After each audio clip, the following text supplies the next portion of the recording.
Pues nada, muchas gracias Aurelio por esta presentación tan estudiada y tan presentada al milímetro, lo cual en fin, habla de ti y coincide con lo que es también tu labor como trabajador y como investigador en el campo de la historia, en el que muchas veces pensamos precisamente en tu opinión en muchas de las cosas que llevamos a cabo.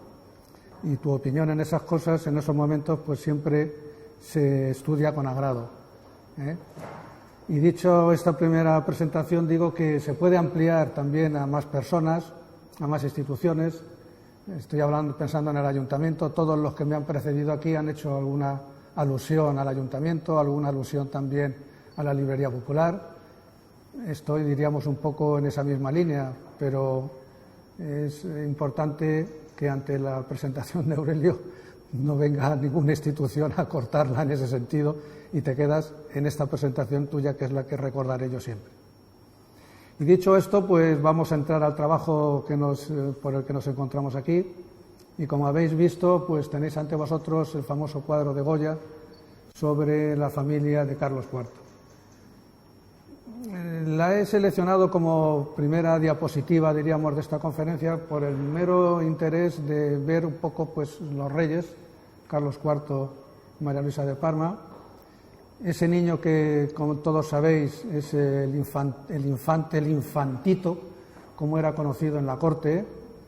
Este es el niño que el 2 de mayo de 1808 salía llorando de palacio y fue, diríamos, un poco lo que revolvió el pueblo de Madrid. Ya estaba tenso en esta situación por la que se estaba viviendo en estos días en Madrid.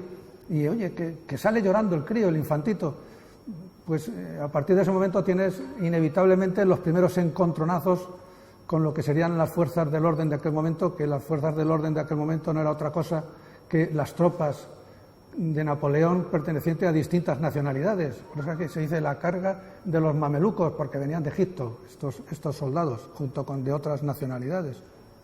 Por tanto, tenemos ahí uno de ellos. Tenemos también a la izquierda, desde aquí yo estoy aquí un poco escondido, tenéis a Fernando VII, el príncipe de Asturias, el heredero a la corona. El heredero a la corona, lo único que tenía que hacer Fernando VII es esperar, diríamos, a que falleciera su padre, pero no aguantó. Había algo que le superaba, que era la figura de Godoy, y contra él se forma todo un entramado que da lugar al motín de Aranjuez, muy interesante, y que trae consigo el motín de Aranjuez su sueño, que es la destitución de Godoy.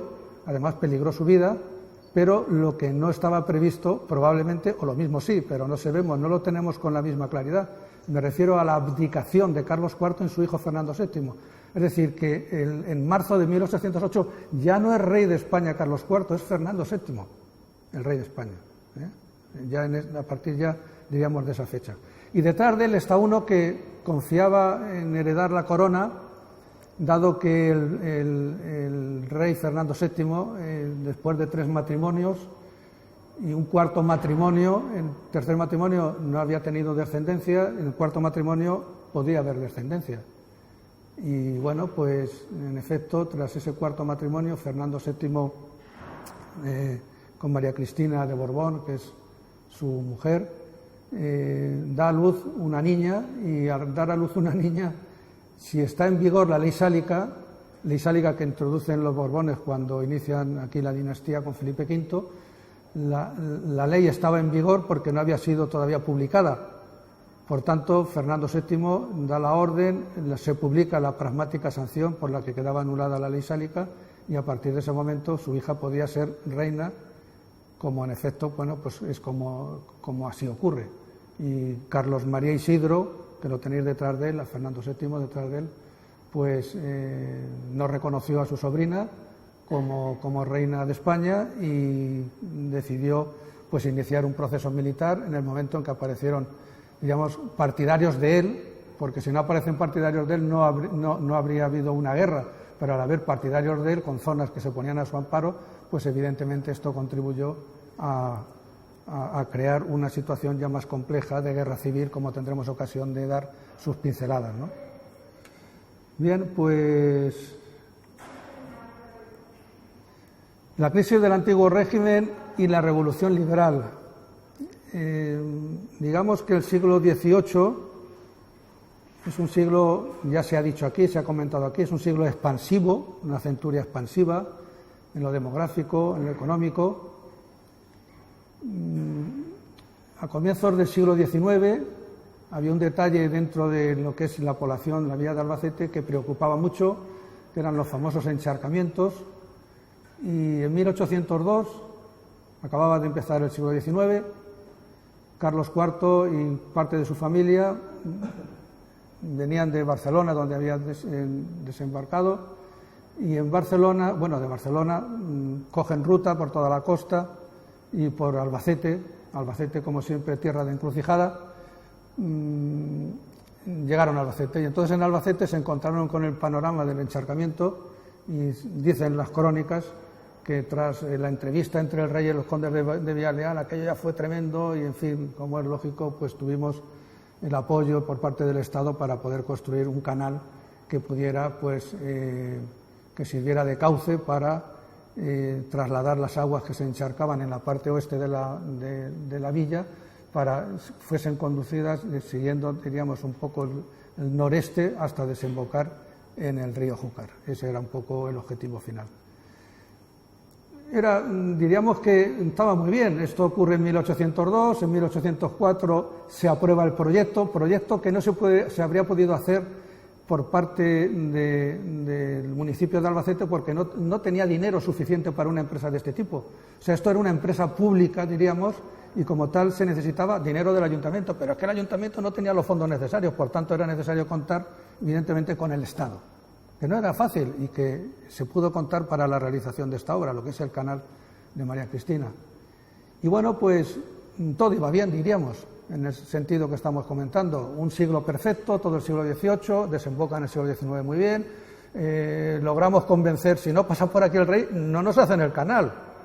O sea, que esto es así, tiene que dar la casualidad de que el rey pasa por aquí, y es convencido. Y este Carlos IV, que es muy negado en unos papeles, en otros pues es más efectuoso y se puede encontrar apoyos por parte de él. En definitiva, que todo iba bien, pasamos al año siguiente, que sería 1805, se inician las obras y en 1805 tiene lugar la batalla de Trafalgar. Es decir, estamos dentro de nada metiéndonos en un lío de mucho cuidado, porque Napoleón, somos realmente un pelele al lado de Napoleón, somos en teoría aliados de Francia, esto es algo que hay que achacar a Godoy, somos aliados de Francia y como consecuencia de ello la personalidad de Napoleón es arrolladora y evidentemente España no le va a decir a Napoleón lo que hay que hacer, es Napoleón la que dice lo que tiene que hacer. Esa es un poco la situación lamentable, pero real. Tras la batalla de Trafalgar, se fracasa en esa batalla, lo cual es un durísimo palo, diríamos, para nosotros, porque nuestro país no se podía entender sin una relación directa con América. Es decir, ¿qué hace España manteniendo un potencial colonial si no tiene barcos para ir navegando por ese mar hasta esas colonias? Teníamos un imperio colonial marítimo, no un imperio terrestre. Por tanto, la pérdida en Trafalgar, la derrota en Trafalgar tiene unas consecuencias imprevisibles, porque es que además van a ir viniendo otras más cosas. Autorizamos a los franceses a que entren por nuestro país en dirección a Portugal, porque Portugal era un país aliado de Inglaterra, que era la potencia que en teoría no le dejaba dormir, entre comillados, a Napoleón, era la potencia que no lograba derribar, y evidentemente tras Trafalgar adopta otro sistema que es el bloqueo continental. Como consecuencia del bloqueo continental tiene que cerrar la puerta a la entrada de los productos ingleses en las posibles puertas abiertas que hay en Europa, una de ellas es la de Portugal como aliado. Todo eso se va a romper, mandan tropas en esa dirección, esas tropas están aquí en 1807, en 1808 ocurre un fenómeno, y es que en el mes de marzo ocurre lo que ya hemos dicho anteriormente al principio del motín de Aranjuez, y como consecuencia de él abdica Carlos IV en su hijo Fernando VII, y el rey muy hábil, Napoleón muy hábil, viendo el jaleo que hay en la misma familia real, logra traérselos. En el momento que Napoleón dice: señores, os quiero ver a todos en Bayona, le falta tiempo a cada uno, ¿cuál es el primero en llegar? Una vez en Bayona se producen las famosas abdicaciones, y como consecuencia de esta situación que se ha creado estalla la Guerra de la Independencia. La Guerra de la Independencia, como es sabido, se inicia con el levantamiento del 2 de mayo. A ese levantamiento Albacete se une también a un nivel más bajo, como es lógico, pero se une, diríamos, constituyendo, diríamos, como una especie de órgano que sirva de respuesta ante los posibles problemas que pudieran surgir en este mismo momento. ¿Por qué? Pues porque con la salida del rey hacia Bayona hay un vacío de poder. ¿Quién mantiene, diríamos, las directrices del Estado? Esto es algo que tiene que ir organizándose poco a poco con la constitución de juntas y, bueno, pues en el caso concreto de Albacete se constituye una junta de gobierno que es propia del antiguo régimen. O sea, una junta de gobierno que no responde para nada a los intereses liberales, porque en esa junta de gobierno se da cita al corregidor, serán regidores, se dan cita también miembros del clero. Es decir, tiene un color propio del antiguo régimen, pero no tiene un color propio de la situación liberal, que vendrá, pero que no es ese el momento. Dicho esta situación, no voy a entrar en detalles, como entre otras cosas, para ganar tiempo para otras cosas, porque si no, no vamos a poder contar para él, pero simplemente advertir hechos pues conocidos, es decir, de pronto nuestra situación de encrucijada nos pasa factura y, como es lógico, cuando los franceses tienen que desplazarse desde la capital, desde la corte, hacia la zona levantina, en general pasan por Albacete. Os podéis imaginar lo que puede ocurrir en Albacete cuando aparecen tropas procedentes o bien de la zona levantina o bien del interior, con 3.000 o 4.000 personas. O sea, es apabullante la que se puede liar y que se lía, como es lógico. Es decir, cuidado, todas esas ganancias que habíamos tenido en el siglo XVIII, esa nueva situación reforzada que surgía a principios del XIX, pues se va a hacer añicos como consecuencia de la Guerra de la Independencia. Es el detalle que yo quiero, evidentemente, que quede como claro. Ya los detalles no los podemos, evidentemente, obviar y no verlos, porque de lo contrario son detalles. Que si Monci es el primero que pasa por aquí, que si a finales de mayo constituye tal tipo de cosas, que si en el año 12 ocurre esto. Es decir, son detalles que, vamos a decir, que lo damos por sabido y, evidentemente, nos interesa destacar los aspectos claves que estamos aquí comentando. Ha habido un vacío de poder clarísimo, lo hemos comentado al principio.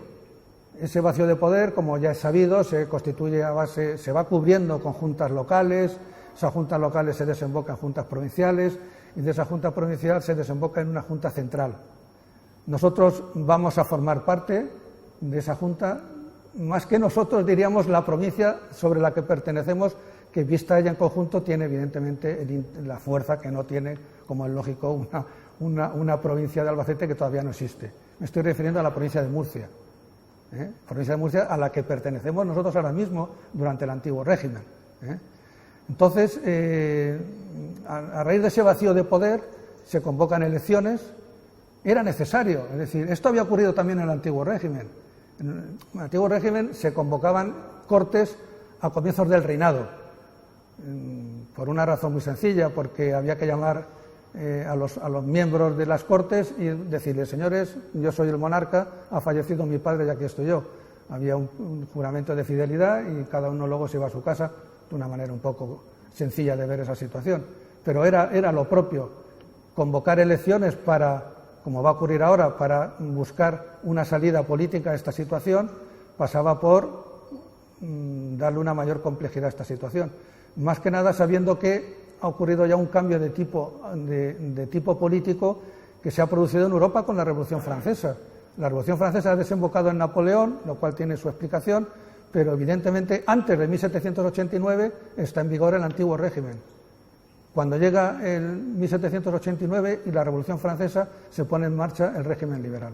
Nosotros no lo hacemos esto en 1789, lo hacemos en 1808 con el estallido y con la Guerra de la Independencia. Bueno, pues de esa situación aparece, bueno, aquí ya veo, me voy a fijar aquí en esto que tenemos aquí porque para poder mantenernos un poco con una cierta fidelidad. El paso de Carlos IV por Albacete lo hemos comentado, el Real Canal también, levantamiento contra los franceses, estamos hablando de ello, las consecuencias de la guerra, Cortes de Cádiz y participación de Albacete. Sí, claro, las Cortes de Cádiz ya sabemos que es la ciudad en donde se da sede las Cortes recién elegidas, y como consecuencia de ello, pues como es sabido, se aprueba y se promulga una Constitución, la Constitución de 1812, una Constitución muy avanzada, que ahora es aprobada, es promulgada y que luego tendrá dificultades para poder encajarse en otros momentos, las Cortes de Cádiz. Hubo dos diputados procedentes de la provincia de Murcia. Esos dos diputados, uno de ellos era Vicente Cano Manuel, una familia muy influyente, nacida en Chinchilla, y que fue diputado a Cortes, y también luego otra persona, Simón López García, era un presbítero de Nerpio, que fue también elegido, era un defensor a ultranza de los valores del absolutismo y de los valores del antiguo régimen. Había, así diríamos, un contraste entre un Cano Manuel liberal, si queréis, y un López García claramente absolutista, y que ya se encargó Fernando VII de premiarle la fidelidad, porque este presbítero nacido en Nerpio luego fue arzobispo de Valencia, esta persona que estamos comentando. Bueno, pues digamos también que cuando termina la Guerra de la Independencia y fundamentalmente regresa Fernando VII, al frente del Ayuntamiento de Albacete se encontraba el conde de Pino Hermoso, marido de la condesa de Villaleal, los padres del marqués de Molins. El conde de Pino Hermoso se había significado como liberal, sencillamente, y por extraño que nos pueda parecer, por esa asociación, es decir, los ricos van con el antiguo régimen, los potentados evidentemente se quedan con el liberalismo, por la defensa que hace el liberalismo de la propiedad privada, clarísimamente, ¿no? Bueno, pues hay un cambio en el municipio entre el conde de Pino Hermoso y el corregidor que venía siéndolo con anterioridad. Fernando VII, como es lógico, es el que tenía que establecer las directrices a la hora de la elección de uno o de otro. Bien, sigamos. Participación de Albacete, sigamos, por favor. Vale, reinado de Fernando VII, el trienio liberal. Bueno, como es sabido, el reinado de Fernando VII tiene tres etapas: una primera etapa absolutista, una segunda etapa liberal y una tercera etapa también de signo de tipo absolutista. Sabemos muy poco, sabemos, diríamos, como fragmentos, retazos del reinado de Fernando VII, incluso hay actas que faltan también, fundamentalmente en el periodo de trienio, en el trienio liberal. En el trienio liberal hay gente que se significa, diríamos, y que puede verse luego comprometida en la etapa que pueda seguir, que da la vuelta a esta situación, como realmente ocurrió al pasar del absolutismo nuevamente a la etapa liberal. Hay un documento muy interesante en un protocolo notarial, que es este que tenéis aquí anunciado, Los Hacendados de Albacete y la Constitución de 1812, que es curiosísimo porque es un escrito suscrito por los hacendados de Albacete. Hay una relación completa de personas, más de 20 y tantos. Se nota que son las grandes familias de la villa de Albacete, en donde quieren presentar a las Cortes un escrito en el que se haga constar que ellos son partidarios de la Constitución de 1812 y que gracias a ella el país está progresando, y que como defensores de la Constitución y como defensor de la propiedad privada que tiene la Constitución es el motivo por el que quiere hacer saber a las Cortes que emita un decreto, que esto se haga saber, lo cual va a afectar también en Albacete, porque en Albacete hay situaciones como, por ejemplo, prácticas colectivas o comunitarias, por ejemplo, como es la derrota de Mieses, como puede ser los adhesamientos, que era algo que realizaba el ayuntamiento. El ayuntamiento decidía abrir espacio para la explotación del ganado. Entonces, no solamente se hacían uso, diríamos, de los prados que fuesen de tipo comunal o que pertenecieran al ayuntamiento, sino que también los propietarios dentro del municipio de Albacete tenían que poner a disposición del ayuntamiento sus tierras para que pudiesen ser explotadas desde el punto de vista ganadero. Entonces, los que se veían afectados eran precisamente los regidores. Es decir, estos famosos hacendados, resulta que, hacendados, muy bien, estamos en plena situación constitucional y resulta que no tengo yo el control sobre las tierras, como podría ser. Entonces, trasladan a las Cortes esta preocupación sabiendo que las Cortes le van a dar la razón. Y es verdad que van a dar la razón. Lo que ocurre es que estamos en 1820, esto es de 1822, esto que estoy comentando, y al año siguiente hay un vuelco a la situación política y vuelven nuevamente a establecerse una situación absolutista, cuando por fin Fernando VII logra que, después de haber estado llorando por distintas Cortes europeas, para que intervenga a través del famoso ejército de los 100.000 hijos de San Luis, para que intervenga en España y ponga fin al periodo, diríamos, liberal. Se abre otro periodo de tipo absolutista. Desconocemos hasta qué punto tiene lugar lo que sería la persecución de los absolutistas. Es un tema a trabajar, a estudiar por ahora, no está suficientemente trabajado. Y la parte final del reinado pues está cubierta por la cuestión sucesoria, que la hemos resumido anteriormente viendo la familia de Carlos IV, y que de esa manera pues vamos a aprovechar para avanzar, lo cual nos viene muy bien.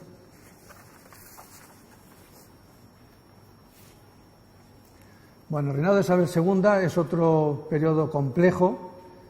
En primer lugar, estamos ante una reina niña. Fernando VII dictó un testamento que establecía como heredera a su hija Isabel II. En ese momento, Isabel II, cuando fallece Fernando VII, ella tiene 3 años, y Fernando VII en su testamento estableció que iniciara su reinado cuando alcanzara la mayoría de edad. La mayoría de edad no es la mayoría de edad que nosotros sabemos, y que sí, también sabemos. Quiero decir que la mayoría de edad la daban las leyes del Estado o la ley máxima, que era la Constitución. Lo que ocurre es que la Constitución del 12 no estaba en vigor. Por tanto, Fernando VII establece en los 18 años, que lo hace bien en ese sentido como buen criterio. Es más, cuando vamos avanzando y se aprueba, como ahora comentaremos brevemente, una nueva Constitución, que es la Constitución del 37, en esa Constitución la mayoría de edad se establecía a los 14 años. A los 14 años.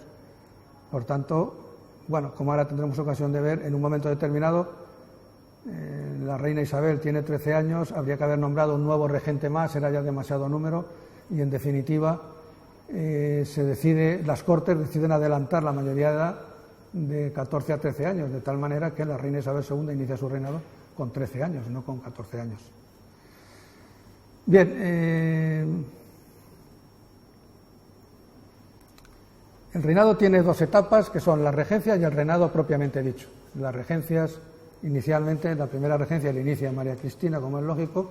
La regencia de Espartero no tenía que haber pasado, pero pasa porque en un momento determinado hay una serie de levantamientos de tipo popular, que también los hubo aquí en Albacete, y que como consecuencia de ello, como consecuencia de la pugna que se establece entre los mismos liberales, Espartero logra alcanzar el poder, y alcanza, repito, el poder, y presenta, diríamos, un programa de gobierno a la reina, a María Cristina. Esta no está dispuesta a aceptarlo, ese programa, y decide entonces renunciar a su condición de regente, deja por tanto la regencia libre, y como consecuencia de ello las Cortes tenían que elegir a un nuevo regente, o bien, como se hizo, adelantar la mayoría de edad de la princesa Isabel, que es un poco la fórmula que se adoptó. Antes de llegar a todo esto que hemos visto de una manera sintética, hay que decir que cuando fallece Fernando VII, España es un Estado absolutista. Cuando María Cristina inicia la regencia, también lo es, pero hay que dar los pasos hacia el triunfo definitivo del liberalismo. Se hace de una manera muy, muy moderada. Al frente del gobierno estaba el primer ministro Cea Bermúdez. Cea Bermúdez había sido el último primer ministro nombrado por Fernando VII. Diríamos que asume, la regente María Cristina asume a Cea Bermúdez como jefe de gobierno, lo asume como tal, pero señores, a Cea Bermúdez le ocurre lo mismo que a Carlos Arias Navarro. Carlos Arias Navarro no le puedes pedir que ponga fin al franquismo, porque es más franquista que los franquistas. Aquí tú no le podías pedir a Cea Bermúdez que pusiese fin al absolutismo cuando él es un puro absolutista. Está tan claro el tema que hay que prescindir de él y hacer un cambio. Ese cambio es el Martínez de la Rosa, un hombre que había sido diputado en Cádiz, había sido diputado en Madrid durante el trienio y ahora va a ser nuevamente, bueno, ahora es jefe de gobierno nombrado por la regenta, y la fórmula la da él, es un poco la fórmula de transición, como tuvimos aquí la ley de reforma política que tuvimos aquí, pues aquí la ley de reforma política es el Estatuto Real de 1834, que es una cosa suavísima, muy suave, pero que en aplicación de la misma se convocaban elecciones, se había hecho el diseño en provincias, era lo único que se había hecho con la muerte de Fernando VII. El decreto estaba ahí, era necesario que falleciera Fernando VII, sacarlo del cajón y publicarlo, era lo único que había falta y que era muy necesario porque a través de las provincias pues se daba curso a toda una serie de procesos necesarios en el país, como eran unas elecciones, cobrar tributos, el tema relativo al servicio militar, en fin, era necesario tener unos marcos con esto como estamos, repito, comentando. Bueno, esta etapa que estamos comentando desemboca en un periodo en el gobierno, diríamos, de Mendizábal. Mendizábal logra el apoyo como progresista en estos momentos que hay muchos levantamientos. En 1835-36 hay un proceso que es asumido por él y que da lugar a un proceso distinto en donde es característico el tema de la desamortización que practica Mendizábal como vía en plena. No hay que olvidar que paralelamente a todo esto tenemos la guerra también carlista y que por tanto requiere recursos para poder luchar en la misma, todo este proceso que estamos comentando. Bueno, lo importante aquí es darse cuenta de un fenómeno que es el acceso de los progresistas al poder. Por tanto, podían utilizar ese conjunto de normas que caracterizan al pensamiento liberal progresista para ponerlas en marcha. Y en efecto, tras el famoso motín de los sargentos de la Granja, que ocurre en agosto del 36, la reina regente tiene que proceder a un nuevo cambio de gobierno en el que se introduce también Mendizábal como ministro de Hacienda, y ese nuevo gobierno es el que de una manera, diríamos ya definitiva, pone fin, diríamos, al antiguo régimen en España y pone en marcha todo el proceso liberal, todo ello como consecuencia de las leyes que se aprueban, entre ellas una y fundamentalmente que es la Constitución de 1837. Esa Constitución suele decirse que es la Constitución que responde al pensamiento propio del Partido Progresista. Es cierto que incorpora, como es lógico, aspectos del Partido Progresista, pero diríamos que sigue siendo transaccional, sigue abriendo las posibilidades de incorporar principios propios del Partido Moderado para que pueda ser aceptada esta Constitución y que pueda tener larga vida, como es bueno que tengan las Constituciones.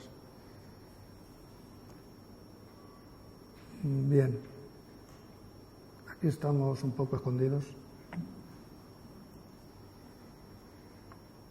Bueno, el reinado de Isabel II es un periodo, tiene tres periodos muy claros: el periodo moderado, el bienio progresista y lo que sería la vuelta al moderantismo en efecto, la llamada era O'Donnell, y el final del reinado. Bien, pues es el cambio que va a producirse en esta etapa es el paso de los progresistas a los moderados.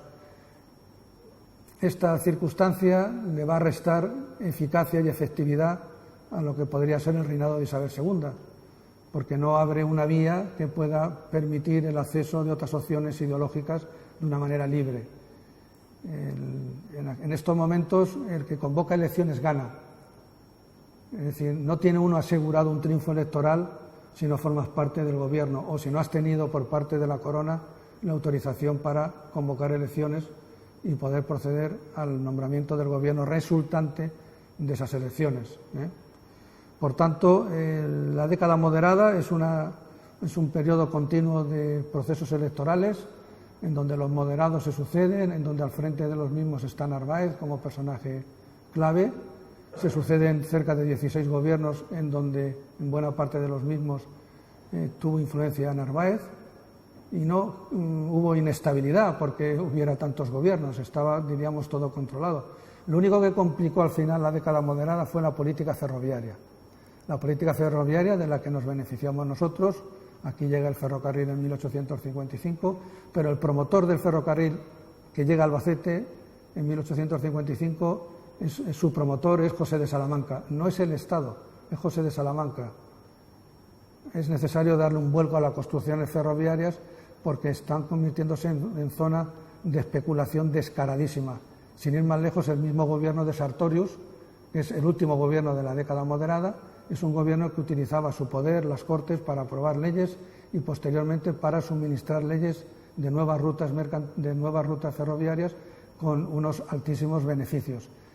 Esto da lugar a un levantamiento nuevamente en contra por parte del ejército, la famosa Vicalvarada, y como consecuencia de la misma triunfa finalmente la Vicalvarada y como consecuencia de ello se forma otro gobierno progresista encabezado por Espartero y también por O'Donnell, que es otro personaje que en teoría está buscando un poco la vía intermedia entre progresistas y moderados para poder tener el espacio político necesario dentro de la historia política del momento. Y a esta etapa, pues en fin, corresponde la ley de ferrocarriles, la ley de desamortización civil, que tiene lugar en 1855, y este periodo podía haber sido más largo, pero en 1856 hay distintos levantamientos que provocan la dimisión del mismo Espartero, que era lo que estaba deseando la reina, porque de esa manera le dejaba manos libres a ella para poder proceder al cambio de gobierno. Y en 1856, pues en fin, hay un cambio de gobierno con O'Donnell, luego entra nuevamente Narváez con la Unión Liberal y así se van a ir prolongando los años durante este periodo que estamos comentando, con O'Donnell y Narváez, vuelvo a insistir, como jefes importantes. Y tenéis ahí una alusión a lo que sería la crisis desde Albacete en 1867. Es una referencia que hago, estamos al final, diríamos, de ese periodo, es un poco que tienen aquí de la crisis desde Albacete, y voy a hacer una lectura así un poco rápida, referida a lo siguiente, y es que, dice, en la sesión municipal de fecha 14 de agosto, dice que venía celebrándose en el Casino Primitivo en vez de en el Ayuntamiento, el gobernador, al que se le ve molesto, hacía saber que su autoridad venía dejándose desairada, pues había convocado a Junta en su despacho, dejando de concurrir la mayor parte de los mayores contribuyentes y de las autoridades. También que tras efectuar nuevas convocatorias tampoco tuvo efecto, por falta de mayores contribuyentes y concejales. Reconocía el gobernador que con posterioridad varios vecinos le anunciaron que se proyectaba verificar la presente, a la que he concurrido por la importancia de la misma. No faltó entre los mayores contribuyentes la crítica al ayuntamiento y al propio alcalde, José Yáñez Barnuevo.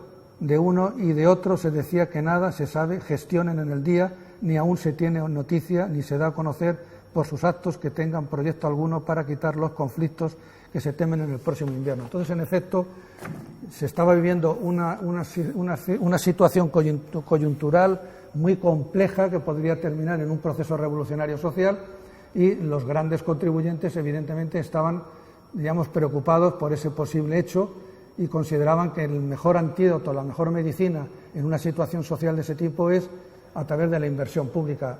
Se movían en ese esquema en aquel momento. Entonces, a través de la inversión pública se crearían puestos de trabajo y entonces la posición de los jornaleros, de los braceros, que están en paro y que constituyen un peligro de levantamiento de tipo social, pues se reduciría, y ese es el motivo fundamental. Estamos metidos ya en el año 68, y no se equivocaban los mayores contribuyentes, porque en el mes de septiembre de 1868 habrá en efecto un levantamiento que dará lugar a otro proceso situado a la izquierda del liberalismo, que es la democracia. Es el llamado sexenio democrático. Y bien, pasamos al sexenio democrático.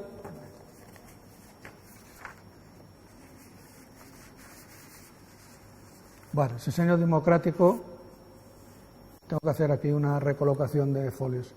Bueno, en los levantamientos, estamos en septiembre de 1868 y estalla la revolución, ¿eh? Son las llamadas juntas revolucionarias.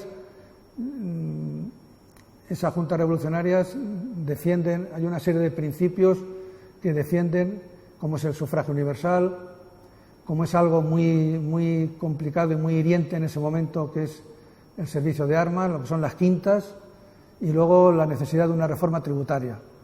Eran los temas capitales en la defensa en ese momento de los demócratas. Por otro lado, la República había logrado un fuerte protagonismo, luego lo va a perder, pero en este momento lo tiene. Y esto se nota desde muy pronto en cuanto se celebren elecciones generales a comienzos de 1869 y que desembocarán en la Constitución de 1869. Repito, los republicanos tienen un fuerte papel. Y cuando aquí estalla la revolución en Albacete, hay una persona que va a tener una enorme influencia en el desarrollo político del momento, que es Tomás Pérez Linares. Tomás Pérez Linares es un demócrata republicano. No digo si es directamente republicano o es demócrata. Los demócratas, en sentido estricto, es un partido que se había creado en 1849 a la izquierda del Partido Progresista. El Partido Demócrata, vuelvo a insistir, en el seno del Partido Demócrata había, como si dijéramos, una doble corriente. Una primera corriente admitía la monarquía como forma de Estado y otra defendía la República como forma de Estado. Inicialmente se impone la primera, la de la monarquía como forma de Estado, porque la Constitución de 1869 que se va a elaborar es una Constitución que establece como forma de Estado en España la monarquía democrática, ¿eh?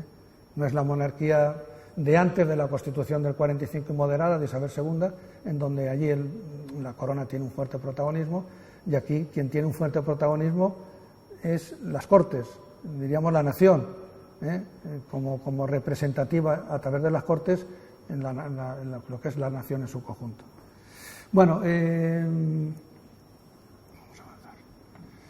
Bueno, ahí tenéis sufragio, lo que hemos comentado, el sufragio universal, la supresión de las quintas, la abolición de los consumos y la Constitución de 1869. Cuando la revolución triunfa, inicialmente durante los primeros días hay un clarísimo vacío de poder. O sea, ¿quién toma decisiones para toda España? No el que toma decisiones para su pueblo, sino para toda España. Esto suponía esto tenía una doble lectura. La doble lectura es que al final, si el vacío de poder lo cubrimos, lo cual es lógico y normal, con un gobierno provisional, ese gobierno provisional lo que pretenderá también es que las juntas revolucionarias no gobiernen a su antojo, sino que las decisiones de tipo político de gobierno las tiene que dar el gobierno provisional. Por eso, en estos momentos, en este intento de revolución política y revolución social, pues hay una situación compleja entre unos y otros, fundamentalmente entre lo que es el gobierno provisional, que quiere que se le oiga en toda España, manteniendo sus directrices, y por otro lado lo que serían las distintas juntas, que al final se van a doblegar frente a lo que sería el gobierno, ¿eh? Bueno, entonces, sin ir más lejos, aquí hay un detalle que voy también a comentar. El gobernador está recibiendo órdenes tajantes en el sentido de que aquí hay que hacer lo que diga el gobierno. Entonces, tengo aquí pertenece esto que voy a leer a las actas de acuerdos municipales. Entonces, el 3 de enero de 1869, en una sesión extraordinaria del ayuntamiento, el alcalde comunicaba a la corporación, el alcalde era Tomás Pérez Linares, comunicaba a la corporación que a las 9 de la mañana el gobernador le había pasado una comunicación por la que se disponía el desarme de la Fuerza Ciudadana de Voluntarios de la Libertad. Esto era muy común entonces, era lo que antes era la milicia nacional, ahora son los voluntarios. Es como una milicia, es decir, no tenemos la policía que hay ahora y entonces se constituía otras fuerzas, en este caso al servicio de los ayuntamientos como tales, siguiendo las normas que se le practicaran. Y estos eran los voluntarios de la libertad. Adquirían ese término de libertad por el momento político que se estaba viviendo. Entonces, dice el gobernador que dice a las 9 de la mañana el gobernador le había pasado una comunicación por la que se disponía el desarme de la Fuerza Ciudadana de Voluntarios de la Libertad y que el plazo dado para el desarme iba desde las 10 de la mañana hasta las 5 de la tarde del mismo día 3. Esta determinación, decía el alcalde, me causa gran sorpresa y que con más sorpresa había visto que por la fuerza del ejército se había ocupado militarmente el edificio de las casas. Por cierto, ahí en la página 268, lo que tenéis en el libro, aparecen casas constitucionales. Y yo digo, jolines, muchas veces pasamos por las palabras y leemos lo que tenemos aquí que creemos que pone y luego no pone. Evidentemente son las casas consistoriales, no las casas constitucionales. Lo digo para que luego cada uno, que eso lo tenéis en la página 268. Bueno, pues sigamos. Ya podéis imaginar lo que van a durar los voluntarios de la libertad, como podéis imaginar. Vale, pues la regencia de Serrano, claro. ¿Por qué la regencia de Serrano? Porque cuando se elabora y se aprueba la Constitución del 69, esa Constitución establece como forma de Estado español la monarquía. Pero no teníamos, evidentemente, no podríamos pretender llamar a Isabel II o llamar un Borbón para que ocupara la corona española. Había que buscar un rey en las cortes europeas. Fue muy complicado y finalmente se pudo dar con un candidato sobre el que trabajó mucho Juan Prim como jefe de gobierno, que es la Casa de Saboya en Italia, con Amadeo de Saboya. Amadeo de Saboya dijo sí. El primero que tenía que decir sí era él, porque si dice que no, evidentemente no tenía por qué venir por aquí. Es decir, aceptaba la corona y fundamentalmente necesitaba el apoyo de las Cortes. Las Cortes sí dan el apoyo decisivo, aunque hubo también dentro de las Cortes 60 y tantos votos republicanos que evidentemente criticaron la monarquía como forma de Estado dentro de estas Cortes que estamos comentando de 1869. La regencia dura hasta, vuelvo a insistir, hasta la proclamación de Amadeo de Saboya, y a partir de ese momento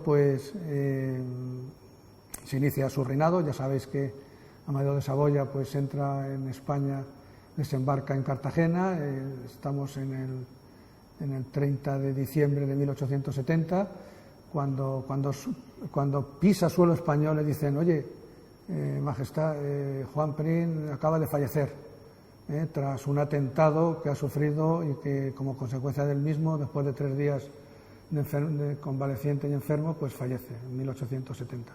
Era la peor noticia que le podías dar al monarca, teniendo en cuenta que Prim era un valedor de él y podía haber sido su defensor a ultranza. Juan Prim es mucho Juan Prim, como podéis imaginar. Y bueno, como consecuencia de la nueva situación, Amadeo de Saboya es un personaje que reina de acuerdo con los principios constitucionales que tiene a su mando, a su poder, y el problema es que en aquella época, ya estamos en 1871, 72, en el año 72 estalla una nueva guerra carlista, lo cual complica todavía más el panorama político de ese momento. Carlos VII es ahora un poco el candidato carlista y bueno, diríamos que se ofrece él como monarca para llevar los destinos de este país, diríamos como miembro de la Casa Real Española, ¿no? Y bueno, el partido progresista, el partido de Juan Prim, era el partido dado o llamado a defender a la corona en Amadeo de Saboya. Y el Partido Progresista en este momento se divide en 2 opciones políticas, diríamos que complica un poco la situación política del país, entre los constitucionalistas y los radicales de Ruiz Zorrilla, y en un un momento determinado, en el mes de febrero de 1873, pues Amadeo de Saboya decide renunciar en definitiva a la corona, y como consecuencia de ello, en una asamblea, en una sesión conjunta de los diputados y senadores, deciden salir de esta situación política proclamando la República. Por tanto, la República llega a través del voto afirmativo, fundamental, si no hubiese sido así, porque en la Cámara no había suficientes republicanos, lo que había eran muchos radicales de Ruiz Zorrilla que decidieron también abrazar la República como forma de Estado. La Primera República es otro tema complicado, no llega a durar un año y es una etapa en donde, en primer lugar, tenía que definir su orientación de tipo político. Había que hacer muchas cosas. En primer lugar, había que establecer una nueva Constitución. La Constitución del 69 es monárquica, había que elaborar una Constitución de tipo republicano, por tanto ya tenemos un primer trabajo. Había que definir el modelo de Estado que deseábamos desde el punto de vista territorial. En aquel momento, entre los republicanos españoles dominaba la opción federal, pero a pesar de ello era necesario fijar cuántos estados federales habría aquí, cómo se llega a los límites también de los estados federales, las competencias o atribuciones que podrían tener estos estados federales. Es decir, era un tema muy complejo, muy complejo, y que simplemente requería un cierto orden para poner en marcha todo este proceso. Pero había mucha intranquilidad, mucha intransigencia, y fundamentalmente había políticos que defendían la implantación ya de lo que podría ser el Estado federal, y los que defendían esa opción estaban mucho más radicalizados y defendían el establecimiento de cantones, que es lo que va a desembocar en la Revolución Cantonal. Entonces, tras un primer gobierno de Figueras, otro segundo gobierno de Pi Margall ve la cosa muy mal, no quiere pasar a la historia como el político que reprimió a los republicanos, deja que pase Salmerón, que diríamos no es un detrimento para él el que diga, señores, hay que contar con el ejército para resolver esta situación. Entonces, Entel y Castelar, a pesar de la oposición que hay en otros sectores, pues deciden poner manos al ejército para reconducir la situación. Estaba muy complicada la situación, entre otras cosas porque el acceso al ejército por parte, es lo que antes hemos comentado, de la supresión de las quintas, que pedirle al Estado que suprima las quintas en el momento en que tiene las guerras carlistas, la tercera guerra carlista, como hemos contado, la revolución cantonal, como acabamos de ver, y luego otro detalle también a tener en cuenta, otro tercer lugar, es la sublevación de Cuba. En Cuba ahora mismo había un levantamiento al que se le atendía no con la dureza y con el interés que hubiese deseado el gobierno, entre otras cosas por el conjunto de problemas que iba heredando, pero simplemente es para llamar la atención a esa situación. El cantonalismo, el primer cantón que se constituyó es el Cantón de Cartagena. El Cantón de Cartagena no solamente eran cantonalistas, decían que defendían su cantón, pero luego cuando habían establecido su cantón les encantaba poder extender el cantonalismo.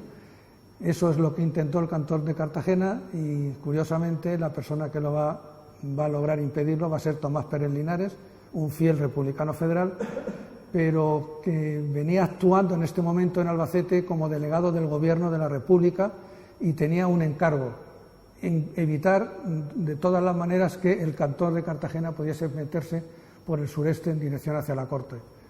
Eso se resolvió con un encuentro militar que tuvo lugar en las proximidades de Chinchilla, en donde las tropas gubernamentales, las tropas del gobierno, pues triunfaron sobre las tropas cantonalistas y que defendían el cantón, como es lógico. No se terminó de coger el cantón ahora, pero se avanzó en esa dirección. Bueno, el régimen de la Restauración, el siguiente apartado. Bueno, tenéis ahí una alusión, evidentemente. ¿Cómo acaba esto? Pues cómo acaba esto, el cuarto presidente de la República, Castelar,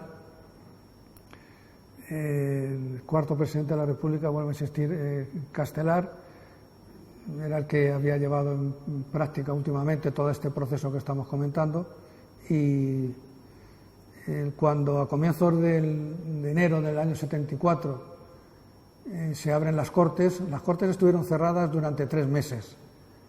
Luego achacaban a Castelar el que había hecho un abuso. Lo que había hecho era constitucional, porque evidentemente se podían mantener durante un periodo determinado las Cortes cerradas. Y evidentemente tú gobiernas de acuerdo con el marco de la Constitución, o sea que eso estaba claro, no había ningún problema por Castelar. En definitiva, cuando Castelar se reabren las Cortes, encuentra una fuerte oposición por parte de los intransigentes que eran defensores del cantonalismo. Se vota por parte de la Cámara una cuestión de confianza presentada por Castelar y la votación le sale contraria a él, por tanto quedaba destituido y había que convocar un nuevo jefe de gobierno. En el momento en que estamos, no sé, serían las 2 de la madrugada, se encontraban los diputados votando al que sería el quinto presidente de la República, pues entraron tropas al frente de Pavía y disolvieron por la fuerza el Congreso y, bueno, pues a continuación, poco después, se constituyó un nuevo gobierno, encabezado por Serrano, y ese gobierno de Serrano, uno de los decretos aprobados por ese gobierno de Serrano fue el de poner fin a las Cortes, que en ese momento, a las Cortes que se habían elegido en la República, y poner fin, en definitiva, a la situación constitucional. No se convocaron elecciones, esto era una situación transicional. ¿Hasta dónde? Pues probablemente ellos tampoco lo tenían claro en ese momento.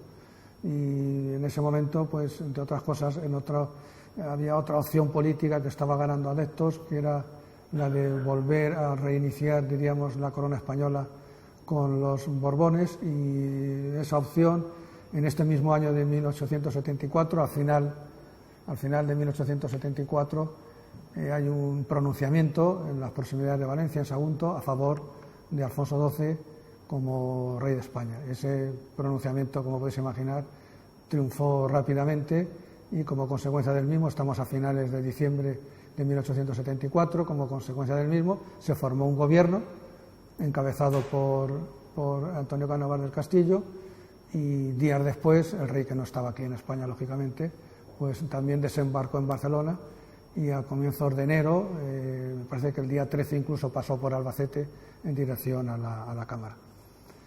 Muy brevemente advertir un hecho claro, y es que Cánovas del Castillo quiso construir un régimen pensando en que en los cambios políticos en el seno del mismo no necesitaran un pronunciamiento, un levantamiento como venía ocurriendo en nuestra historia política. ¿Y esto cómo se podría evitar? ¿Cómo se podría lograr? Pues estableciendo, como dijéramos, 2 grandes bloques políticos, 2 grandes partidos, uno conservador, situado en teoría a la derecha, el Partido Liberal, situado a la izquierda. Como podéis imaginar, al frente del conservador permanecería él, y al frente del Partido Liberal faltaba por decidir quién sería. Todos miraban a Sagasta, pero era necesario que Sagasta diera el paso hacia adelante, y lo dio, y resolvió un problema de Estado, también para el propio Antonio Cánovas del Castillo y también para la propia corona. Se elaboró una nueva Constitución, en donde empeñadamente se quiso mantener el principio de la soberanía compartida. En este sentido se había avanzado poco como concepción de tipo político. La soberanía compartida suponía que la soberanía estaba compartida, una soberanía, diríamos, representada a través de 2 grandes bloques o 2 grandes instituciones. Por un lado, la nación, representada en las Cortes, y por otro lado, en la corona. Pero la corona tenía un papel tan significativo que evidentemente era importantísimo, era fundamental para darle movimiento al sistema. En definitiva, este país se mete en ese turno que estamos comentando de conservadores y liberales. a través de un procedimiento que comienza, diríamos, de arriba abajo, es decir, como un sistema parlamentario al revés de cómo funciona. Todos sabemos que los sistemas parlamentarios funcionan desde abajo hacia arriba, se convocan elecciones y de acuerdo con el color de esas elecciones pues se forma un gobierno determinado, porque va a tener la mayoría suficiente en la Cámara. Aquí ya, de entrada, el monarca da el decreto de disolución de la Cámara a uno de los dos miembros, le encarga ya la presidencia del gobierno. En ese momento ese gobierno tiene la minoría dentro de las Cortes, pero va a tener la mayoría porque le da el decreto de disolución, convoca elecciones, las elecciones se ganan y evidentemente pues todo el proceso sigue adelante. Esta es un poco la mecánica con la que se funciona políticamente. Aquí teníamos a nuestros políticos conservadores en Serrano Alcázar y en Francisco López Chicheri como fundamentales, en el lado liberal estaba Ochando. Normalmente los distritos electorales que había aquí, que eran 5, pues había una cierta movilidad dentro de esos distritos.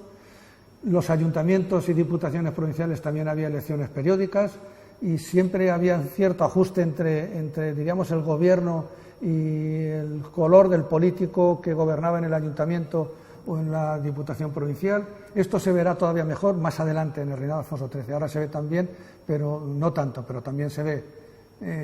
Contribuía otro hecho en las elecciones locales, y es que estas elecciones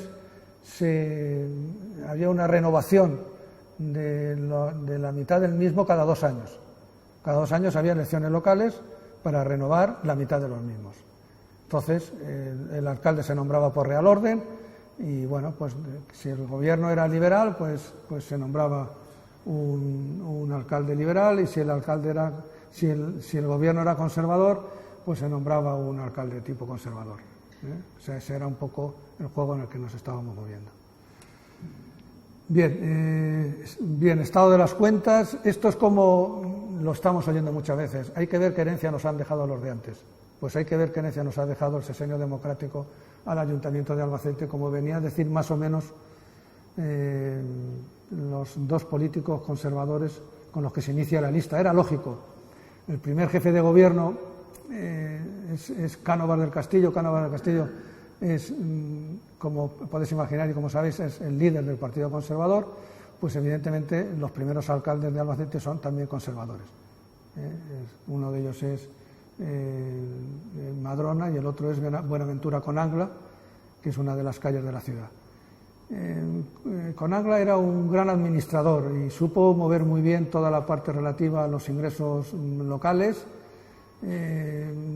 Desde el mismo ayuntamiento le hacían saber es que era verdad, es decir, es que había un descontrol en cuentas en el Ayuntamiento de Albacete como es inimaginable, y en buena parte también venía como consecuencia de cómo era la información que nos traían desde Madrid. Es decir, desconocíamos, por ejemplo, un dato tan evidente y que había que saber, por ejemplo, pues toda la parte relativa a las tierras de propios que pertenecientes al Ayuntamiento de Albacete se habían desamortizado.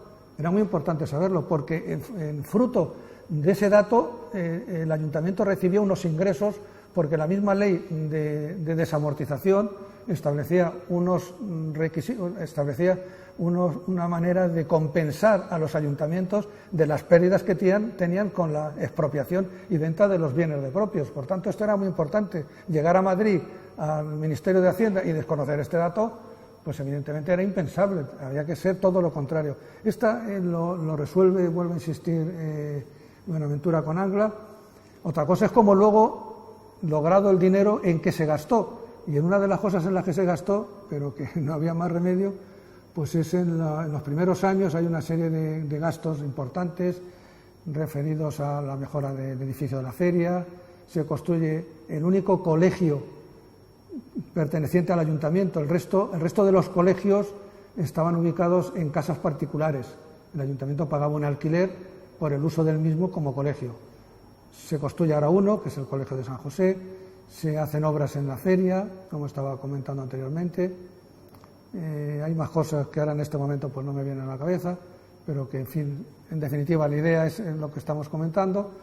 La cárcel se inicia ya en los años 80, es la obra, diríamos, más cara asumida por el ayuntamiento, 100 y pico mil pesetas, en aquella época era mucho dinero, y podríamos decir, bueno, en la cárcel, ¿por qué se construye aquí? Tenía que ver con la audiencia, era un poco como un regalo unido a la feria, a la audiencia territorial. La cárcel estaba, como sabéis, pasado el puente de madera, donde ahora mismo está la Policía Nacional, en ese espacio que tenéis allí, ahí estaba. Bueno, hay otro detalle también a tener. Bueno, la cárcel fue un lío total, yo puedo resumirlo de una manera muy sencilla, y es que se hizo un cálculo de lo que podría costar, como ahora, es decir, hubo un proyecto, ese proyecto estableció un valor de la obra y se subastó la obra, y entonces se adjudicó a la postura más baja. Lo mismo se hizo mal apostando por la más baja, porque en definitiva la obra se comió al constructor, el constructor abandonó la obra durante meses no se hacía nada en la misma, en fin, era una situación imprevisible la que se había montado con esta invasión, con esta operación. También se hizo en este momento lo que era, que en fin lo vemos como un proyecto que nos pone, en fin, algo así como en los primeros en España y no sé si los quintos en el mundo, aquello del alumbrado eléctrico, que bueno, pues que en efecto en el año 88 un individuo apareció por el ayuntamiento diciéndoles: estoy dispuesto a introducir la iluminación, la luz eléctrica en la ciudad de Albacete. Y bueno, pues todo el mundo se animó muchísimo, éramos, como es aquel que dice, después de Madrid nosotros, que yo era inimaginable lo que iba a tener lugar. Y bueno, pues nada, en efecto, pues después de hablarlo tranquilamente, después de establecer pues un pliego de condiciones, se estableció un pliego de condiciones acorde con la persona que vino promotora, o sea que todo se organizó perfectamente para ese grupo que vino ofreciendo aquello, que al final hubo que constituir una sociedad anónima. Y bueno, pues como consecuencia de ello se llevó a un contrato, es decir, una vez que la empresa quedó legalizada, pues evidentemente tú como cliente podías evidentemente pedir el suministro de energía eléctrica y pagarlo. El ayuntamiento firmó un contrato con esta empresa, ese contrato lo tengo por aquí, fue de 30.000 pesetas anuales, repartido en 2.500 pesetas por mes, con 8 horas de luz al día, 8 horas. O sea que se apagaban las luces y se ha terminado. 8 horas, ni más ni menos. Después de llevar 2 meses esto funcionando y viendo el ayuntamiento que no iba a tener dinero para pagar la factura, se baja el número de horas y entonces el costo del servicio se queda en 1.500 pesetas. De 2.500 pasamos a 1.500. Y meses después, antes de terminar el año, se pasa a 1.000, bajando también las horas. Es decir, estaba abocada esta sociedad por haberse juntado con el ayuntamiento, porque en efecto, como consecuencia de esta actuación por parte del ayuntamiento, la empresa evidentemente no lograba los ingresos necesarios para pagar también sus deudas. Evidentemente es un servicio que tenía un costo, tenía que pagar una serie de máquinas, etcétera, etcétera, y en el momento en que no pagaba la sociedad eléctrica que estamos comentando, pues difícilmente podía la sociedad eléctrica pagar a sus acreedores o pagar a sus deudores, en fin, en definitiva, el mismo ayuntamiento contribuyó a la quiebra de esta empresa en 1892. Lo positivo que tuvo esto es que, metiéndonos en 1892, esta empresa, la nueva empresa que se va a constituir sobre esta empresa que se va a cerrar, es que en vez de utilizar la energía térmica como energía que da calor y transforma en luz, va a utilizar el agua como fuente de energía. Es decir, que a finales del siglo XIX la primera empresa de tipo hidroeléctrico que se va a constituir en Albacete es esta, la heredera, diríamos, de la empresa ferroviaria que se había creado ahora. Pasamos a los años 90. En los años 90 hay un tema muy comentado, que es el tema de la traída de las aguas. Era ya una demanda constante el abastecimiento, la necesidad del abastecimiento de aguas, como era lógico. Voy a beber agua.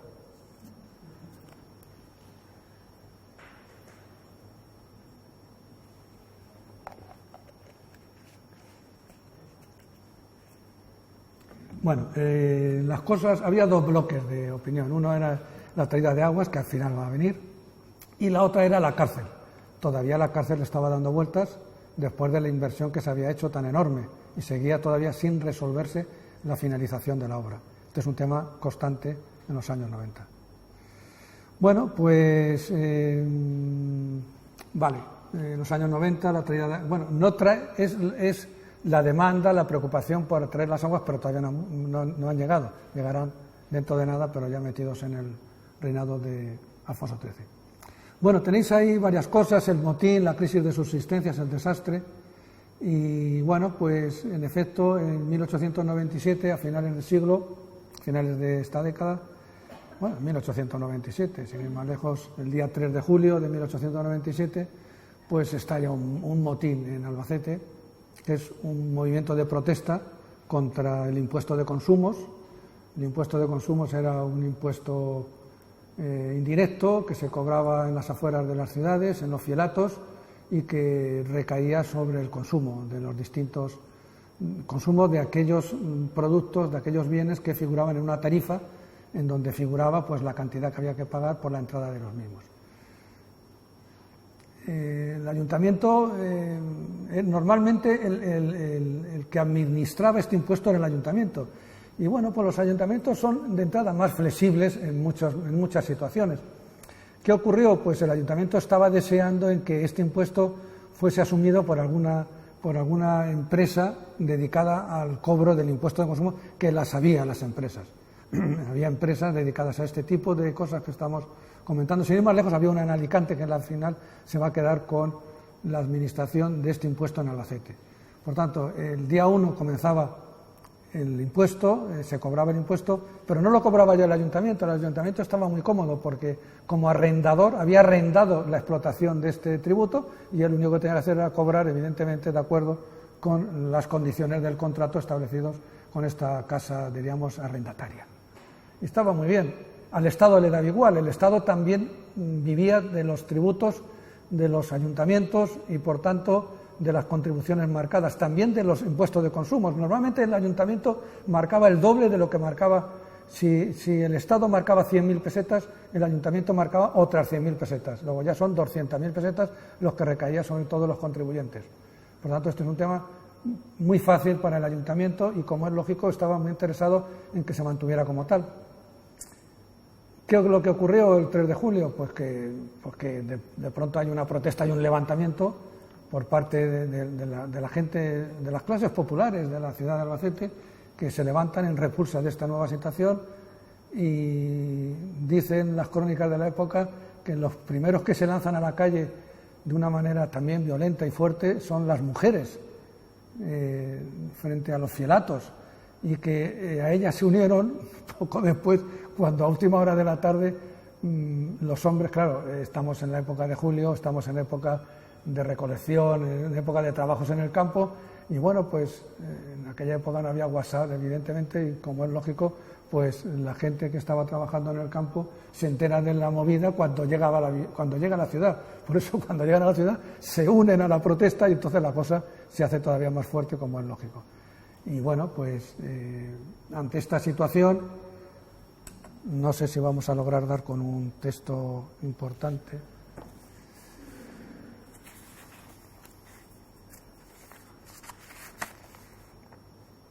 Bueno, el texto más o menos lo recuerdo de sobra. Es un texto en donde, a la vista de esta situación, el mismo ayuntamiento está dispuesto a dar marcha atrás en el sentido de administrar directamente este recurso por parte del ayuntamiento, lo que no había hecho antes. Bueno, antes lo había hecho en otros momentos, pero en esta situación. Y como consecuencia de ello necesitaba la autorización del Ministerio, porque el Ministerio de Hacienda también se veía, como es lógico, involucrado en esta situación. Y el ministro de Hacienda respondió a este intento por parte del ayuntamiento. En principio se nombró una comisión para que fuese al ayuntamiento, para que fuese ante el Ministerio de Hacienda a presentar, evidentemente, esta posibilidad de cambio de titular. Y el ministro desde allí contestó al ayuntamiento de Albacete en el sentido de que no se preocupe usted, o sea, no mande usted para aquí a nadie, como no sea para hacer un contrato todavía más elevado para el Ministerio. Si es para darme ustedes 100.000 pesetas, no vengan porque ya las tengo aseguradas. Era una manera me parece bastante impropia por parte del Ministerio tratar de esa manera al Ayuntamiento. Creo que no era la manera. Estamos, por tanto, en el año 97, estamos en el año 98. En el año 98 aquí también hubo una seria preocupación por la posible subida, que la hubo, de las subsistencias, la subida del precio del pan. Y esa subida del precio del pan se temía que podía dar lugar a una revuelta porque, en efecto, en 3 poblaciones de la provincia de Albacete, como es el caso de Villarrobledo, de Gini y de Almansa, hubo levantamientos de protesta por el nivel que alcanzaron el precio que alcanzó el pan, como estábamos comentando. Y bueno, pues como consecuencia de ello, las autoridades de Albacete decidieron tener varias reuniones con el objetivo de posibilitar una harina más barata a los panaderos de la villa para que pudiesen producir pan a un precio más barato. Aquello se cortó y la situación ya no se complicó. Siguieron habiendo reuniones de las comisiones de subsistencias, pero ya definitivamente este problema se acabó. Luego volverá ahora dentro de nada con el reinado de Alfonso XIII en otro momento, como ahora después podremos comentar. Y nos quedaba la guerra de Cuba, como es lógico, en la crisis del 98, de la que es necesario dar unas pinceladas. Hay que decir que un año y medio antes, los alumnos del Instituto de Bachillerato de aquí de la capital habían logrado unirse en manifestación delante del gobierno civil y diciendo todo tipo de improperios contra Estados Unidos, porque en 1896 Estados Unidos, que estaba deseando sustituirnos a nosotros en Cuba y en Filipinas, pues propuso, con un objetivo político muy claro, propuso tanto a España como a Cuba el que ellos podían mediar en la guerra que había estallado entre ambos, y evidentemente se le dijo a Estados Unidos que se metiera en su casa y que no viniera usted aquí a organizarnos la nuestra. Eso dio lugar a que en distintas partes de España, en distintas poblaciones, aparecieran manifestaciones en contra de Estados Unidos, que es la manifestación a la que yo me estoy aludiendo, protagonizada por los estudiantes del instituto, entonces que había aquí un instituto. Y bien, pues el cambio de siglo, el desastre, es un poco todo lo que estamos comentando aquí. El cambio de siglo, a comienzos del mismo, hay un hecho que es muy conocido en este momento, que es el llamado regeneracionismo. Ese regeneracionismo es una manera de defender la necesidad de proceder a cambios en la historia de este país, en el sentido de que avanzamos, pero no somos capaces de ver aquellos fallos, aquellos defectos, aquellas estructuras que merecerían el cambio en vez de estar asumiéndolas como tal. Esto es un poco, una manera sencilla de entender el regeneracionismo, y que cuajó hasta la Segunda República. Hasta Primo de Rivera se definía también como regeneracionista, aquello del cirujano de hierro y todas estas historias. Era una manera, en definitiva, de criticar la situación actual y de, evidentemente, defender unos cambios hacia la modernidad que eran necesarios con el paso del tiempo en cualquier régimen político. Y esta situación pues sigue adelante y pues hay una especie, diríamos, de regeneracionismo desde fuera y un regeneracionismo desde dentro.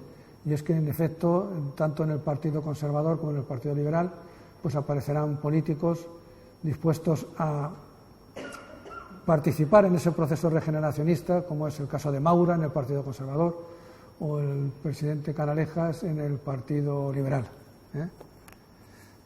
Esto me lleva a hablar del reinado de Alfonso XIII.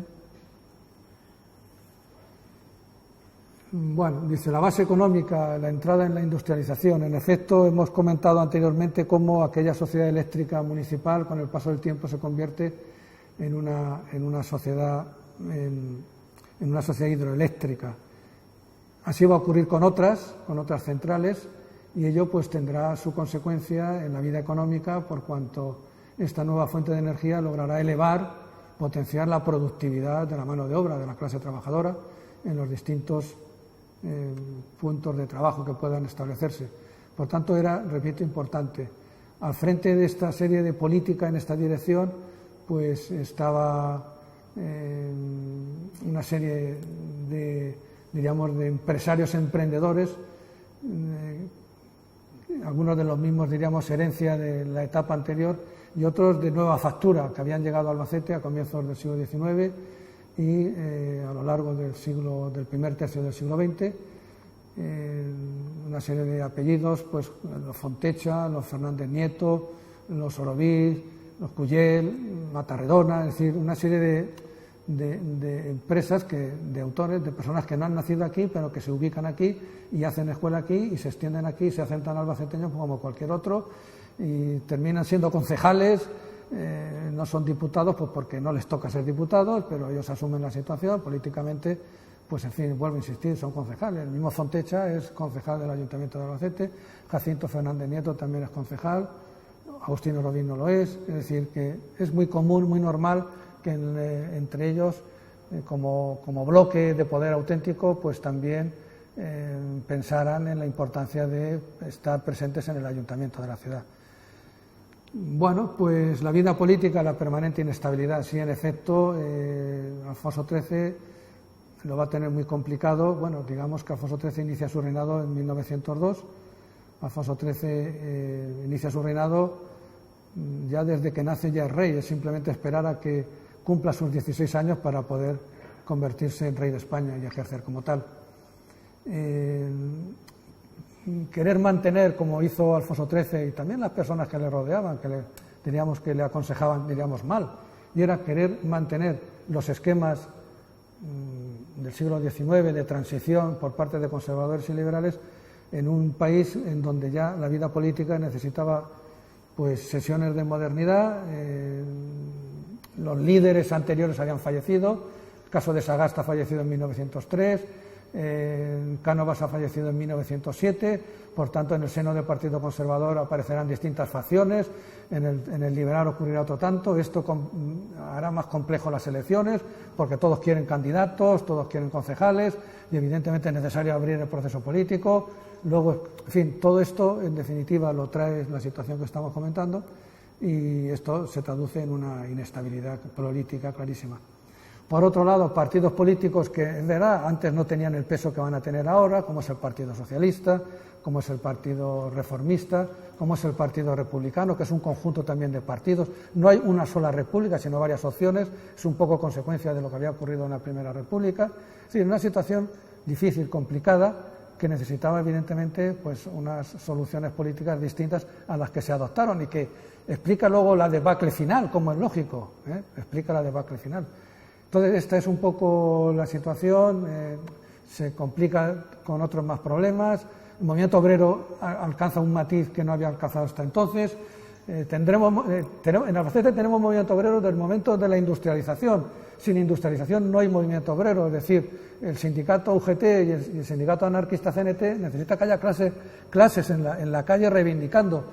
Si no tenemos empresas funcionando, evidentemente no tenemos trabajadores reivindicando. Por lo tanto, todo esto va a tener lugar en esta etapa y es necesario estar un poco pendientes de ello. Luego hay una política también, unos planteamientos de tipo anticlericales que también son muy frutos y dan lugar a situaciones muy complicadas. Pensamos el caso de la Semana Trágica en Barcelona, en donde las llamas acaban con cerca de 50 entre conventos e iglesias como consecuencia de una huelga general que se estalla en Barcelona y que los huelguistas responden con esta acción de tipo anticlerical, antimilitar, y que bueno, pues que dará lugar luego a otro proceso represivo. Es decir, una situación complicada. También está en medio de esta situación el problema de Marruecos, que nos hemos incorporado tarde al movimiento colonial. Se nos asigna, diríamos, por Inglaterra y por Francia, los dos de acuerdo, lo que es el norte de Marruecos, el Rif. Te asignan el Rif y evidentemente, pues muy bien, cojo el Rif, pero el problema es saber si los que viven en el Rif te admiten a ti como soberano en esa zona. No. Entonces, evidentemente, el problema de Marruecos son las luchas periódicas que estallan en el interior de Marruecos entre tropas españolas y tropas rifeñas procedentes de cualquier kabila que aparece por ahí. Por tanto, era un tema complicado, un tema delicado, en donde hasta que no se logra en 1912 ya definitivamente lo que estaba el protectorado sobre Marruecos, pues mientras tanto se mueve en esta situación complicada que era un elemento más de inestabilidad, como es lógico, lo que estamos comentando. El abastecimiento de aguas, el despegue de una ciudad, abastecimiento de aguas potables, coge a Lodares como alcalde de Albacete, ya ha sido a finales del 19, luego como es conservador y a finales del 19 la reina regente quería que, en fin, estaba interesado en que los liberales con Sagasta volvieran al poder, ya Alfonso XIII era un niño ya muy crecido y tal y que sí cual, pues entonces, en fin, la misma reina le encarga la formación de gobierno y la convocatoria de elecciones, y como consecuencia de ello, pues Rogelio Martínez Serna, que era alcalde aquí, pues tiene que dejar la alcaldía y pasa un conservador, Gabriel Lodares Losa, se convierte en alcalde de Albacete. Y Gabriel Lodares Losa resuelve el problema del abastecimiento de agua de una manera muy sencilla, constituyendo una sociedad anónima, y esa sociedad anónima, con un capital determinado, con un capital muy calculado de lo que podría costar el abastecimiento de agua. Siempre se habla del detalle de Saturnino López, que cede al ayuntamiento, bueno, cede al pueblo de España, al pueblo de Albacete, en manos del ayuntamiento como representante del pueblo, las aguas del mar, en fin, toda esta historia que todos sabemos y que están en los libros de Quijada y todas estas historias. Entonces, en definitiva, pues en fin, se constituye una sociedad anónima dividida en acciones. Se llega a un acuerdo con el ayuntamiento, porque el cliente del ayuntamiento, se crea la sociedad, pero la sociedad era para explotar las aguas de Albacete, como es lógico. Llega un acuerdo con el ayuntamiento. Ese acuerdo con el ayuntamiento también admitía la municipalización de las aguas potables. Esto fue un criterio, una medida muy buena, adoptada en ese momento, y que, de efecto, cuando se aprueba el empréstito de Fontecha en 1966, con 1.600.000 pesetas, que aquello era una locura en aquella época, pues 200.000 pesetas, no, 300.000 pesetas del empréstito se destinaron a la compra de acciones, que ya el ayuntamiento en todos sus presupuestos dedicaba una partida del presupuesto a la adquisición de acciones.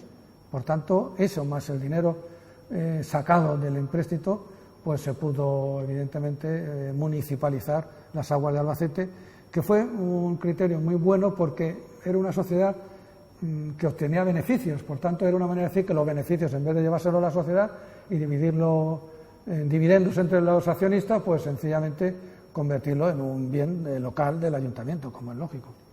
El alcantarillado era una consecuencia lógica de esto que estamos comentando. Se construyó a continuación, había que darle evidentemente desagüe de las aguas sucias, evidentemente, y de las aguas no sucias. Era una obra necesaria y se acometió en 1909, se hizo entre el año 9 y el año 10, estaba de alcalde Andrés Zamora Moñino. Fue una obra también realizada, los grandes problemas, no había dinero para la realización de obras, dinero suficiente para lo que pueden ser grandes obras.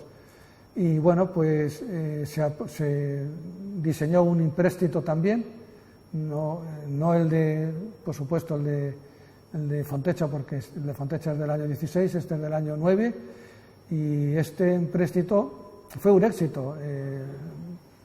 Se calculaba en 200 y pico mil pesetas y adquirieron, diríamos, obligaciones de ese empréstito por valor de 4 veces más la cantidad calculada para la realización de la obra. O sea que sobró dinero y hubo que hacer luego un reparto, como se suele hacer en estos casos, ¿no? Parque de Abelardo Sánchez, otro tema necesario. Una capital de provincia parecía que estaba en la obligación de contar con un parque. No contó con todas las bendiciones, había concejales que decían que mejor dedicar buena parte del parque pues a establecer campos de cultivo que podemos repartir entre la clase pobre de la ciudad. Y bueno, evidentemente Abelardo no pensaba de esa manera, ni tampoco José Legorburu, que es el alcalde que luego le sucedió al frente de este parque, ¿no? El cuartel de la Guardia Civil va unido al empréstito de Fontecha de 1916. Este empréstito establecía un programa de obras, establecía una primera obra, una segunda obra, una tercera obra. La tercera obra era el cuartel de la Guardia Civil. ¿Qué ocurría con la Guardia Civil en este momento? Pues ocurría lo siguiente, y es que en 1911 el edificio ocupado por la Guardia Civil estaba a punto de caerse, estaba a punto de hundirse. Por razones de seguridad era necesario que la Guardia Civil dejara ese sitio y se ubicara en otro sitio. Ese otro sitio no lo había y la Guardia Civil fue, en consecuencia, repartida. Sus superiores repartieron la Guardia Civil entre distintas viviendas de Albacete, pagando el alquiler correspondiente en esas casas. Y así estaba. El ayuntamiento pidió al ministerio que le cediera el solar de esa vivienda con la intención de hacer más grande la Plaza de las Carretas, que era donde se encontraba el cuartel. Y en efecto esto es lo que ocurrió. Cedió el ministerio al ayuntamiento y exigió muy poco, exigió que el ayuntamiento construyera el edificio para la Guardia Civil y que ellos, el ministerio, pagaría un alquiler por el uso y disfrute de ese cuartel. Estamos en el año 11, muy bien, pasa el año 11, pasa el año 12, pasa el año 13, los guardias civiles siguen estando en casas particulares, pasa otro año, el 13, 14, el 15, ya era demasiado, y se llega al empréstito y claro, entró inmediatamente en el empréstito como una de las obras a realizar el cuartel de la Guardia Civil. Y en efecto eso es lo que ocurrió. La primera subasta de obras, o mejor dicho, el primer proyecto realizado por el arquitecto municipal, que evidentemente la mesa se le amontonó de trabajo para dar respuesta a todas las obras traídas por el empréstito. Se me ha ido la idea, no sé lo que quería decir, pero me vendrá la idea. Es decir, la idea, por tanto, era establecer un nuevo edificio. Sí, pagaría el alquiler que hemos comentado anteriormente, y entonces en 1916 se subasta la obra, se adjudica la obra, se inicia la obra. Pero, señores, al año siguiente de haber iniciado la obra, como consecuencia de la Primera Guerra Mundial, estamos en 1916-17, la Primera Guerra Mundial ha estallado en el 14 y como consecuencia de ello, una de las consecuencias de la Primera Guerra Mundial es la subida de los precios de todo, de los productos alimenticios y también de los materiales de construcción, de las tarifas ferroviarias, de las tarifas de transporte y como consecuencia el valor asignado en la subasta para esta obra, pasado un año, resulta que no llegabas, que no terminabas la obra. Cuando, esto se sabía y el ayuntamiento colaboraba y ayudaba sumando más medios monetarios a esto que estamos comentando. A la terminación del año también, estamos en el año 18, también hubo que elevar la cuantía de dinero, inyectar más dinero, diríamos, en la construcción. Y bueno, pues esta era un poco la situación y el ayuntamiento decía, en las discusiones del ayuntamiento decía, la verdad es que esta es una situación que no se pensaba, no se esperaba, pero a través del arrendamiento posteriormente sacaremos, a través de un arrendamiento alto, pues en fin conseguiremos los fondos necesarios para poder año a año y con gracias a ese arrendamiento, pues diríamos un poco resarcirnos y poder cubrir el gasto que se ha producido el cuartel que estamos comentando de la Guardia Civil. Y en efecto, el ayuntamiento fijó unos presupuestos de 15.000 pesetas, de 18.000 pesetas. ¿Sabéis lo que pagaba lo que pagaba por alquiler inicialmente el cuartel de la Guardia Civil? 65 pesetas mensuales. 65 pesetas mensuales, y se estaba calculando ahora arrendamientos de 10.000 pesetas, de 15.000 pesetas y de 18.000 pesetas. El Ministerio muy hábilmente decía, señores, yo no puedo pagar 10.000 pesetas porque yo en los presupuestos generales del Estado tengo asignado al cuartel de la Guardia Civil de Albacete 125 pesetas y no puedo poner más. Y es el Estado, es el Ministerio, en fin. Bueno, esto funcionaba de esta manera que estamos comentando y ya lo que faltaba, que es el cuartel de la Guardia Civil se hunde y en efecto, sin terminar el cuartel de la Guardia Civil, pues hubo lo que se dijo como una especie de introducción improvisada, en el sentido de que de pronto la Guardia Civil se metió en el edificio casi terminado ya de construir, se ubicó en una parte del mismo y a continuación entraron el resto de los números de la Guardia Civil y ya se metieron allí dentro. Y a los pocos meses de estar allí, pues se les cae encima el edificio. Voy a ver si tengo aquí un relato de esta situación. Estaba de alcalde Gervasio Fernández, un político muy interesante y que, bueno, que hablan de los hundimientos en el cuartel de la Guardia Civil. Dice, hay que abrir un expediente para depurar responsabilidades. Esto, dicho así, de esta manera, parecía que estábamos ante el expediente Picasso, famoso expediente que se abre en 1921 con ocasión del desastre de Anual. Bueno, pues esto es lo mismo. Se plantea desde el ayuntamiento abrir un expediente para saber qué ha pasado en un edificio con todo el dinero que se ha dado que de pronto se nos va a pique. Bien, dice el presidente del alcalde, dice, aquello está casi inhabitable, sobre todo en el piso segundo. Dice, no sé cómo el teniente de la Guardia Civil que vive allí, pues cuando llueve está cayéndole el agua y mojándoseles los muebles. Se acuerda que se instruye el expediente, se acuerda por unanimidad, el famoso expediente, nuestro expediente Picasso, que es este que estamos aquí comentando. Bueno, pues digamos también que, visto esto que estamos comentando del cuartel, nos queda una corporación enfrentada y es interesante advertir cómo al final del reinado, un poco antes de que sea una realidad la dictadura de Primo de Rivera, pues se vive en el ayuntamiento bajo una tensión que no había ocurrido hasta entonces entre los miembros de un partido y los miembros de otro.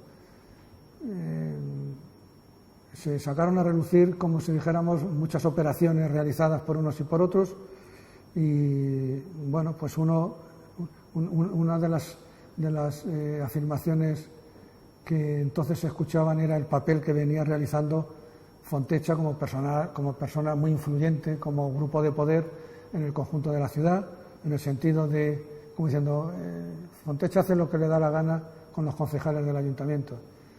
Entonces en el ayuntamiento, como concejal, estaba un yerno de Fontecha, Manuel Fernández Nieto, casado con una de las hijas de Fontecha, que evidentemente, como podéis imaginar, defendía la política de su suegro en el ayuntamiento y en la vida local.